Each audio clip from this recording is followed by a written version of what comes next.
Salam dan bahagia Bapak Ibu guru hebat. Semoga kita semua dalam keadaan sehat. Pada video kali ini, saya akan membahas tentang deep learning atau pembelajaran mendalam yang berbasis pada penjelasan dari sumber kerangka Kemdikdasmen yang dirilis pada bulan Januari 2025 dan akan diterapkan pada tahun pelajaran 2025-2026. Terima kasih untuk Bapak Ibu guru yang sudah like, comment, and subscribe channel ini, dan semoga bermanfaat. Baik Bapak Ibu guru, buku yang menjadi rujukan dari pembelajaran mendalam adalah buku yang ditulis oleh Michael Fullan dan kawan-kawan. Istilah yang disampaikan oleh Kementerian Pendidikan Dasar dan Menengah adalah pembelajaran mendalam. Transformasi pembelajaran menuju pendidikan bermutu untuk semua, yakni pembelajaran yang berkualitas di dalam kelas masing-masing. Kita sebagai praktisi pendidikan, baik sebagai pengawas sekolah, kepala sekolah maupun guru, harus mengupdate atau mencari informasi sebanyak-banyaknya terhadap perubahan atau lebih kepada penguatan pembelajaran yang baru, yang berubah di sekitar kita, dan hal apa yang harus disiapkan ketika masuk ke kelas nanti. Pembelajaran mendalam atau deep learning ini dilatar belakangi oleh yang pertama, perubahan masa depan yang sulit diprediksi. Berikutnya, bonus demokrasi 2035 dan visi Indonesia Emas 2045. Ada juga permasalahan pada mutu pendidikan seperti literasi, numerasi, HOTS, dan ketimpangan mutu pendidikan, serta kompetensi masa depan. Apa pembelajaran mendalam? Kalau kita pelajari istilahnya mendalam, lawan katanya adalah permukaan atau surface learning. Secara tidak sadar, sebagian besar dari kita selama ini melakukan surface learning. Contohnya, kita mengejar materi. Satu buku harus habis, satu semester harus habis. Karena banyaknya materi dan waktunya juga singkat, akhirnya kita hanya mengambil permukaan-permukaannya saja, seperti pengertiannya, kemudian diberi contoh sedikit-sedikit dan seterusnya. Jadi tidak dikupas sampai pembelajaran itu dirasakan benar-benar kontekstual dan bermakna. Sekarang, apa pembelajaran mendalam? Untuk meningkatkan pendidikan bermutu untuk semua, maka perlu diterapkan pembelajaran mendalam. Definisi dari pembelajaran mendalam merupakan pendekatan yang memuliakan dengan menekankan pada penciptaan suasana belajar dan proses pembelajaran berkesadaran atau istilahnya mindful, lalu bermakna meaningful dan menggembirakan atau joyful. Jadi mindful, meaningful, dan joyful. Melalui apa? Melalui olah pikir atau intelektual, ada kognitifnya. Olah hati, ada etikanya. Melalui olah rasa, berarti artnya, seninya, estetikanya. Dan olahraga, kinestetiknya, fisiknya, dan ini secara holistik dan terpadu. Jadi kalau kita ambil kata kunci di sini berarti pembelajaran mendalam itu adalah pembelajaran yang diupayakan. Pembelajaran yang guru upayakan supaya dapat menciptakan dua keadaan, yakni suasana belajar dan proses belajarnya. Suasana belajarnya menyenangkan dan proses pembelajaran yang muridnya benar-benar menyadari tujuan pembelajarannya, makna belajarnya, manfaat belajarnya. Mengapa belajar ini, mengapa belajar itu. Sampai pada prospek ke depan seperti apa. Itu kemudian bermakna atau meaningful. Pembelajaran yang murid tahu bahwa itu benar-benar bermanfaat. Guru perlu menyajikan secara kontekstual. Kita perlu membuka mindset murid, ada hal-hal yang terjadi di sekitarnya, dan dalam kehidupan sehari-hari yang ternyata hal itu adalah penerapan dari materi-materi yang sedang dipelajari. Itu yang disebut bermakna atau meaningful. Lalu menggembirakan atau joyful. Ini berbicara tentang suasana. Suasana belajarnya itu tidak tegang, tidak kaku, tapi berjalan santai. Muridnya enjoy atau joyful. Gembira di sini artinya gembira di dalam melakukan proses pembelajaran yang bermakna tadi. Jadi gembira bukan sekedar bermain game, tidak, Salah ada bermain game atau ice breaking, tetapi harus ada hubungan dengan konten materi yang akan disampaikan. Contohnya, disediakan kuis dalam permainan atau disediakan kartu-kartu yang ada konten materinya. Jadi kuis kecil yang kelihatan seperti game.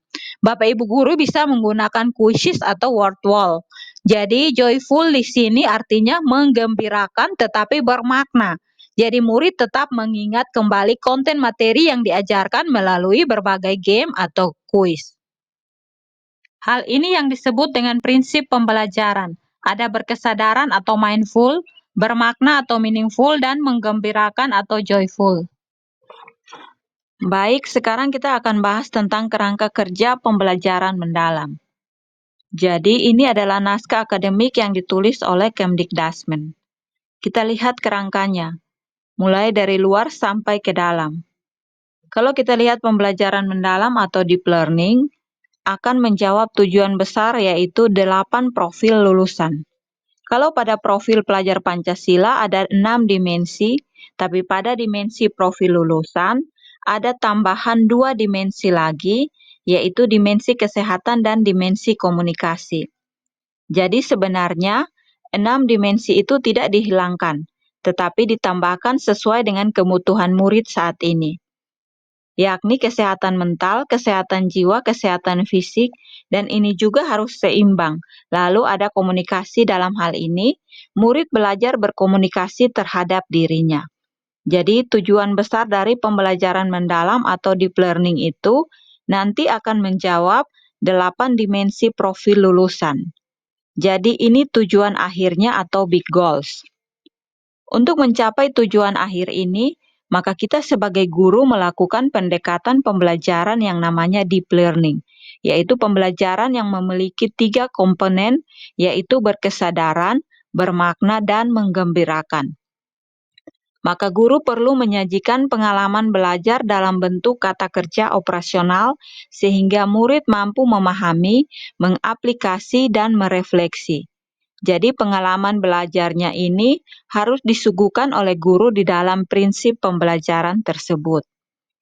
Inilah yang disebut kerangka pembelajaran deep learning, yaitu adanya lingkungan pembelajaran yang diciptakan oleh guru untuk menjawab hal-hal yang ada di dalam ini. Lalu ada praktik pedagogisnya. Apa yang perlu dilakukan guru untuk menjawab atau melaksanakan apa yang ada di dalam ini. Kemudian ada kemitraan pembelajaran. Pembelajaran itu tidak hanya guru sebagai satu-satunya narasumber, tetapi guru juga bisa bermitra dengan ahli. Misalnya belajar seni musik. Guru juga bisa bermitra dengan orang tua murid yang pandai bermain musik dan sebagainya. Jadi ini adalah salah satu dari bentuk kemitraan pembelajaran dalam menjawab pengalaman belajar, prinsip pembelajaran, dan akhirnya mencapai 8 dimensi profil lulusan. Lalu ada pemanfaatan digital. Jadi karena sekarang era digital, tentu kita tidak terlepas dari sumber-sumber yang sifatnya digital, seperti internet, ada AI, dan seterusnya. Ini semua adalah kerangka besar atau kerangka kerja dari deep learning atau pembelajaran mendalam. Kita akan membahas ulang tentang pengalaman belajar. Ketika murid mengawali dengan memahami. Jadi pada awalnya, murid belajar tentang pengetahuan esensial atau materi esensial. Misalnya, pada bab 1 ada materinya banyak sekali. Esensialnya apa? Guru bisa memilihnya. Kemudian pengetahuan aplikatif. Aplikatifnya apa? Lalu pengetahuan nilai dan karakter. Karakter apa yang mau dituju setelah murid mempelajari hal ini? Lalu mengaplikasi. Aplikasi ini yang disebut pendalaman pengetahuan.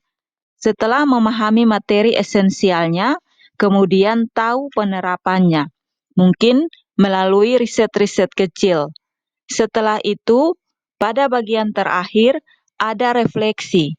Jadi refleksi merupakan hal penting dalam pembelajaran. Murid bisa mengatur dirinya sendiri, apa yang harus diperbaiki, apa yang belum maksimal, apa yang perlu dikembangkan. dan seterusnya sebagai bagian dari refleksi. Sekarang kita akan membahas terkait pengalaman pembelajaran tadi. Dalam menyajikan pengalaman belajar, di mana murid dapat memahami, mengaplikasi, dan selanjutnya merefleksi, maka guru perlu membuat tujuan pembelajaran. Sebelum membuat tujuan pembelajaran, maka guru perlu memilih kata kerja operasional. Mengapa? Karena kata kerja operasional merupakan tagihan yang menunjukkan aktivitas atau kegiatan belajar itu seperti apa. Di dalam deep learning, kita diperkenalkan dengan De Solo taksonomi. De Solo di sini bukan berarti tunggal atau sendiri, tetapi Solo adalah singkatan dari Structure of Observed Learning Outcomes. Karena ada structure, maka taksonomi ini berstruktur. Taksonomi yang berisi kata kerja operasional. Kata kerja operasional itu harus muncul pada tujuan pembelajaran. Di dalam Solo taksonomi ini ada level-levelnya. Yang pertama, pre-structure. Ini berarti inkompeten. Jadi belum berkompeten. Mengapa? Di sini ada kata fail, artinya gagal. Miss point. Ada poin-poin kunci yang tidak didapat oleh murid. Murid tidak bisa mempelajarinya. Kemudian ada unit structure. Di sini kompetensinya adalah identify, name, ada follow simple, dan juga prosedur. Kata kerjanya murid di sini mengidentifikasi, memberi nama, dan murid mengikuti prosedur yang simple. Prosedurnya sudah ada, kemudian diikuti oleh murid. Naik ke level berikutnya adalah multi-structure.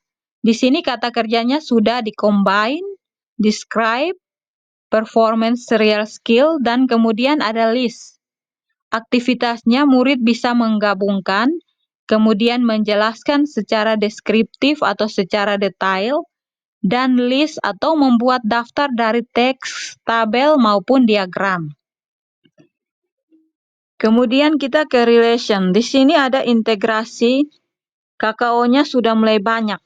Mulai dari analisis, apply, mengaplikasikan, membuktikan, membandingkan, menjelaskan tentang apa di balik kasus ini, merelate atau menghubungkan. Seperti ini hubungannya kemana atau sesuainya kemana. Berikutnya ada justifies, artinya memutuskan atau membuat sebuah keputusan berdasarkan alasan-alasan yang sudah ada sebelumnya. Kita perhatikan lagi, karena sudah ada banyak seperti ini, maka kita sudah bicara tentang integrasi structure satu sama lain. Sehingga di bagian inilah yang sudah lebih relation atau lebih kepada pembelajaran deep learning. Jadi pembelajaran deep learning dimulai dari sini. Sekarang ada extended abstract. Di sini kita lihat bahwa ada kata kerja operasional yang tinggi tingkatannya. Create, menciptakan, membuat. Ada formulate, membuat formasi. Memformulasikan, jadi menciptakan formula. Generate, menggeneralisasi atau mengambil kesimpulan secara general berdasarkan kasus-kasus kecil yang sudah diselidiki. Lalu, hipotesis. Saya menghipotesis seperti ini dan dibuktikan dengan eksperimen ini. Dan terbukti melalui hipotesis. Menghipotesis merupakan keterampilan berpikir tinggi. Kemudian merefleksi, artinya akan mengevaluasi diri sendiri, melakukan perbaikan atau bahkan pengembangan. Berikutnya ada teoris, membuat sebuah teori, menteorikan sesuatu kasus atau bukti-bukti dari eksperimen yang sudah mereka lakukan.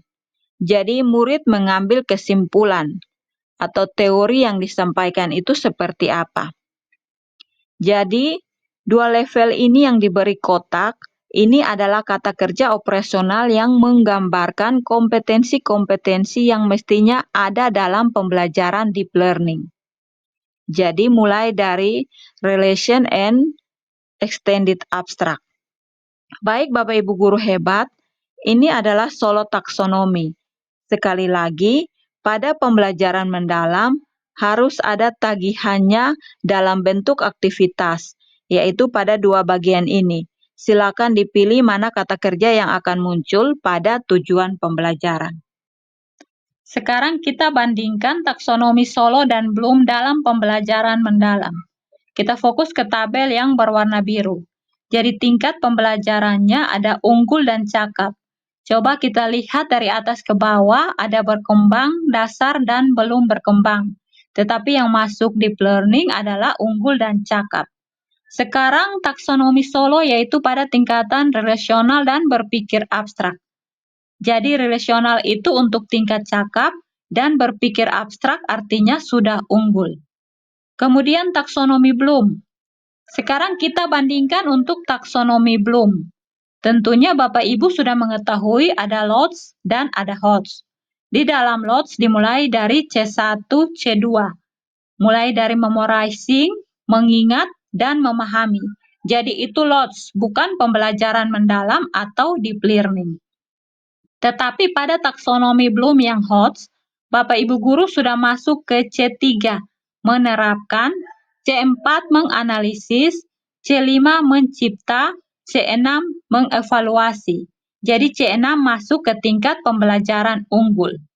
Karena dalam proses belajar harus ada pengalaman belajar yang mengaplikasi, maka taksonomi Bloom yang menerapkan di C3 dimasukkan ke dalam tingkat pembelajaran deep learning pada level cakap.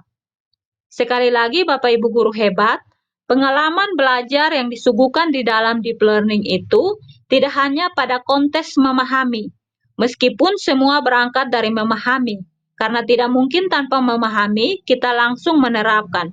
Tetapi dalam deep learning, kita tidak berhenti di memahami, tetapi di dalam kelas kita melanjutkan dengan mengaplikasi dari pengetahuan yang tadi. Kemudian merefleksi. Jadi mengaplikasi dan merefleksi adalah ciri-ciri yang muncul pada pengalaman belajar dalam pembelajaran mendalam. Sekarang kita lihat deskripsi. Deskripsi dari sepanjang ini. Pada level cakap, murid di sini sudah belajar ide yang satu dengan ide yang lain. Kemudian mereka menghubungkan ide. Kemudian ada memperluas, mengimprove, kemudian mengembangkan ide, berarti sudah di level unggul. Jadi kalau kita bandingkan dengan yang berwarna kuning, perbedaannya sangat jauh antara deep learning dan surface learning. Pada surface learning, murid hanya menghafal kemudian murid mencetuskan ide. Karena murid punya banyak ide, tapi tidak mengeksekusi ide. Ide itu akan bermanfaat kalau dieksekusi. Jadi tidak hanya katakan saya punya ide ini, saya punya ide itu, terus selesai di situ. Tetapi harus dieksekusi dan kalau tidak dieksekusi maka itu bukan pembelajaran mendalam. Demikian yang bisa saya sampaikan tentang perbedaan taksonomi Solo dan Bloom. Jadi kedua taksonomi ini saling melengkapi untuk kita memilih kata kerja operasional dalam membuat tujuan pembelajaran. Karena kata kerja operasional itu menunjukkan kompetensi yang harus dicapai oleh murid setelah mereka melalui proses pembelajaran. Sekarang kita akan membahas tentang kompetensi. Jadi, untuk menjawab 8 dimensi profil lulusan menurut Kemdikdasmen, ada singkatan 6C. C pertama, karakter. Mengembangkan tanggung jawab, empati, dan integritas. Ada kewarganegaraan global. Memahami dan berkontribusi pada isu-isu lokal dan global. Berikutnya ada kolaborasi, bekerja sama dengan orang lain untuk mencapai tujuan bersama. Kemudian ada komunikasi, menyampaikan ide secara efektif dari hasil eksperimen mereka. Kemudian creativity, berpikir inovatif dan menciptakan solusi baru. Jadi ide itu dieksekusi dalam bentuk berpikir inovatif dan ada solusi baru. Kemudian yang terakhir, berpikir kritis, menganalisis informasi untuk membuat keputusan yang tepat. Jadi 6C ini juga merupakan kompetensi murid yang diharapkan akan muncul dalam proses pembelajaran dan pengalaman belajar yang disuguhkan oleh guru. Terima kasih sudah menonton video ini. Silakan di-share dan semoga video ini bermanfaat. Sampai jumpa di video-video pembelajaran selanjutnya.